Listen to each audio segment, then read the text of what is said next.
திருப்பாவை 7ஆம் பாடல். கீசு கீசென்றெங்கும் ஆனைச்சாத்தன் கலந்து பேசின பேச்சரவம் கேட்டிலையோ பெண்ணே, காசும் பிறப்பும் கலகலப்ப கைபேர்த்து வாசனருங்குழல் ஆய்ச்சியர் மத்தினால் ஓசைப்படுத்த தயிரரவம் கேட்டிலையோ நாயக பெண்பிள்ளாய். நாராயணமூர்த்தி கேசவனை பாடவும் நீ கேட்டே கிடத்தியோ தேசமுடையாய் திரவேலோர் எம்பாவாய் என்பது திருப்பாவை 7வது பாடல். அதிலே அவள் என்ன சொல்கிறாள் என்றால், எங்கள் கூட்டத்துக்கு தலைவியாக இருக்கக்கூடியவளே, நாயக பெண் பிள்ளாய், எங்கள் கூட்டத்துக்கு தலைவியாக இருக்கக்கூடியவளே, நீதானே எங்களை எல்லாம் தலைமை தாங்கி இந்த மார்கழி நோன்பை நடத்த வேண்டும். ஆனால் நீயோ எப்படி இருக்கிறாய்? அறிவு நிலையிலிருந்து மாறி பேய் பெண்ணாக உறங்கிக் கொண்டிருக்கிறாயே. பேய் பெண்ணே என்று அழைத்து சொல்லுகிறார். பேய் பெண்ணாக உறங்கி கிடக்கிறாயே. ஆனைச்சாத்தன் என்னும் கீச்சாங்குருவிகள் தன் துணையோடு சேர்ந்து பேசும் பேச்சு உன் காதில் விழவில்லையா? வீடுகளில் உள்ள ஆய்ச்சியர்கள் எல்லோரும் தங்கள் கழுத்திலே அணிந்துள்ள காசுகளாகிய அச்சுத்தாலிகளையும் உருக்களையும் அந்த மத்திடும்போது ஒன்றோடு ஒன்று உராய்ந்து சத்தமிடுகிறதே, அந்த தயிர்கடையும் ஓசையும் அந்த சத்தமும் உன் காதில் கேட்கவில்லையா?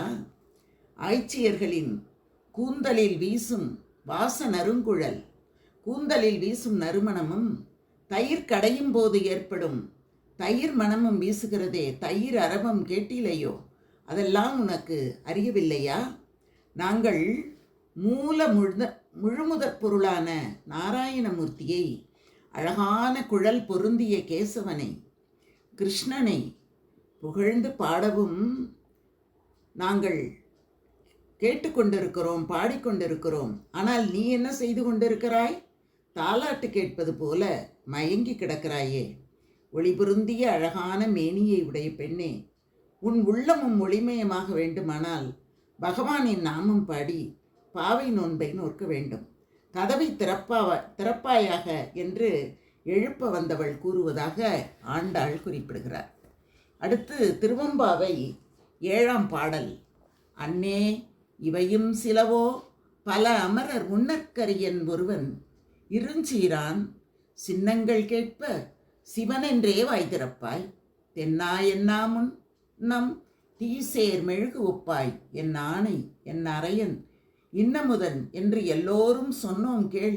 வெவ்வேறாய் இன்னும் துயிலுதியோ வண்ணஞ்ச பேதையர் போல் வாழா கிடத்தியால் என்னே துயிலின் பரிசேலோர் எம்பாவாய். இந்த தூக்கம் மிகவும் கொடியதம்மா. நீ எப்படிப்பட்டவள் தெரியுமா? காந்தர்வர், கிண்ணரர், யக்ஷன், கிம்புருடர் என்றெல்லாம் பல வகைப்பட்ட தேவர்களாலும் நினைத்து பார்க்க அரியவனும் பெருமை பொருந்தியவனுமாகிய எம்பெருமான் சிவபெருமானை நினைவுக்கு கொண்டு வரும் எக்காலம், சங்கு இவற்றின் ஓசைகளை கேட்டாலே சிவ சிவ சிவ சிவ என்று தெரிந்து கொண்டே வாய் திறப்பாய், மொழிந்து கொண்டே வாய் திறப்பாய். தென்னவனே, தென்பாண்டி நாட்டானே என்று சொன்ன அளவிலே தீயிடைப்பட்ட மெழுகு போல உருகுவாய். என் அப்பன், என் மன்னன், என் அமுது என்றெல்லாம் நாங்கள் தனித்தனியாகவும் ஒன்றாகவும் சேர்ந்து கூறிக்கொண்டே இருக்கின்றோம். இவற்றையெல்லாம் கேட்ட பின்னும் விழிக்காமல் உறங்கிக் கொண்டிருக்கிறாயே. வண்ணெஞ்சு கொண்ட அறிவில்லாதவர்கள் போல சும்மா கிடக்கிறாயே. இது என்ன வேடிக்கை அம்மா? அன்பினால் இறை அன்பிலே திளைக்கும் நீ அன்பில்லாதவளைப் போல இப்படி உறங்கி கிடக்கிறாயே. இது போன்ற செயல்களும் உன்னிடம் உள்ளதோ என்று கேட்கிறாள் எழுப்ப வந்தவள் என்பதைப் போல மணிவாசகப் பெருமான் திருவம்பாவை பாடலை பாடி முடிக்கின்றார். வாழ்க! வாழ்த்துக்கள்! வணக்கம்.